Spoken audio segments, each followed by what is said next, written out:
First question, we have to prove root 5 is irrational. To prove the number as irrational, we are going to choose the opposite method. That is, we are going to assume root 5 is a rational number. We know a rational number can be expressed as p by q form. Since we have assumed root 5 as a rational number, so root 5 can be expressed as p by q form or a by b form. Okay, and especially here a and b are coprimes. So coprime, what is meant by coprime? Prime numbers usually the numbers having two factors, that is the number itself and the number 1. And coprime, for two numbers, if you are going to take, the common factor should be 1. So this should be the common factor. Okay, so a and b are integers and they are coprime. Okay, so we have expressed. Now we are going to remove this root by squaring on both sides. So now by squaring on both sides, we can remove the square root on left side. Okay, so root 5 the whole square equal to a square by b square. So root and square gets cancelled, and taking this b square to the left side, it will be 5b square equal to a square. Now if you see, we have expressed this particular number as a product of two numbers. That means, for example, if we are writing this 6 as 2 into 3 into 1, that means 2 is a factor of 6, 3 is a factor of 6, 1 is a factor of 6. Similarly, here b square is a factor of a square and 5 is also a factor of a square.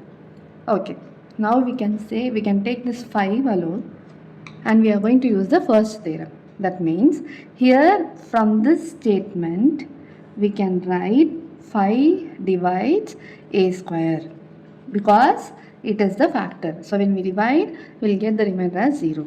By using the theorem, if p divides a square, then p divides a. So using that theorem, what we are going to do here, as we know 5 divides a square, using the theorem, we can write 5 divides a. Okay, that means a has a factor 5 into, we don't know how many factors are there. So in general, we are going to write all the other factors as one variable, that is c. C denotes the other factors of a. We don't know how many more it has. In general, we have represented. Now this, let this be the first equation and a is equal to 5c be the second equation.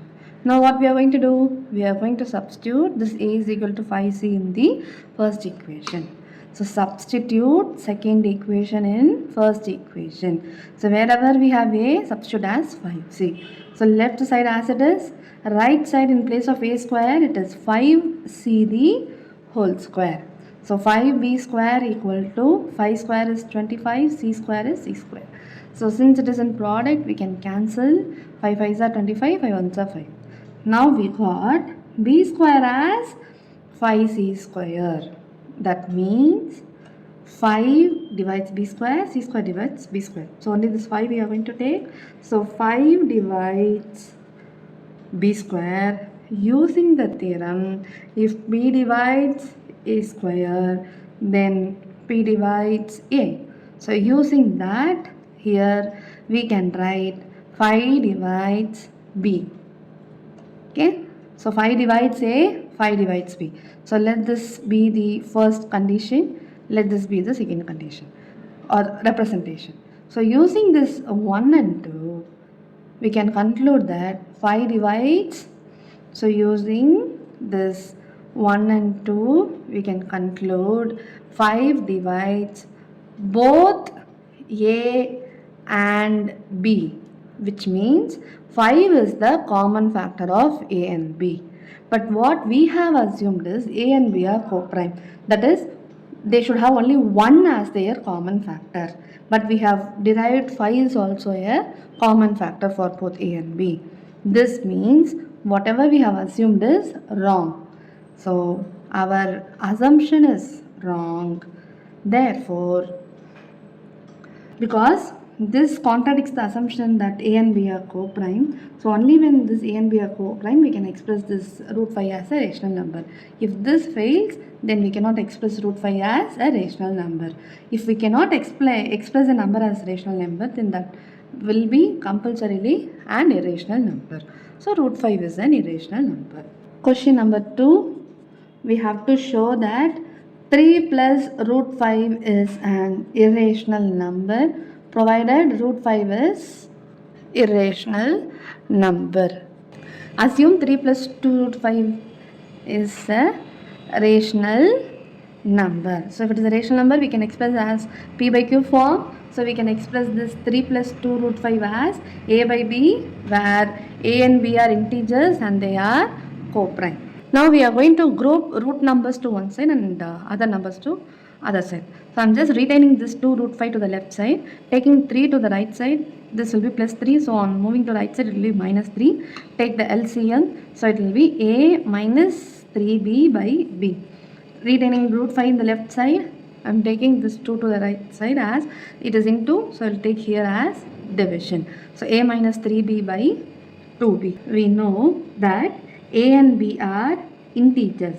Since a and b are integers, that means a minus 3b by 2b is also the integer. That means will also be a rational number, as a and b are integers. Now if this is a rational number, since we have equal to, that means if this a minus 3b by 2b is a rational number, then root 5 is also should be a rational number. But what we know, root 5 is an irrational number. Here we got the rational number, but this is irrational. So irrational is not equal to a rational number. So our assumption is wrong, as root 5 is rational. Therefore 3 plus 2 root 5 is an irrational number. So what we'll write is a minus 3b by 2b will also be a rational number, as a and b are integers, which implies root 5 is also a rational number, as we have equal to. So both should be equal, yeah? So rational number. But this contradicts the fact that what? Root 5 is irrational. Since it contradicts what we have assumed is wrong, that is, we have assumed 3 plus root 5 is rational number is wrong, therefore it is irrational number. So our assumption that 3 plus 2 root 5 is a rational number is false. Therefore 3 plus 2 root 5 is an irrational number. So today's homework, you are going to do the third question, that is prove 1 by root 2 is an irrational number, and second subdivision 7 root 5 as an irrational number, then third subdivision prove 6 plus root 2 is an irrational number. So these three subdivisions you are going to do, and let me know if you have any doubts through the comment section. Answers I will post tomorrow. Take care, bye bye.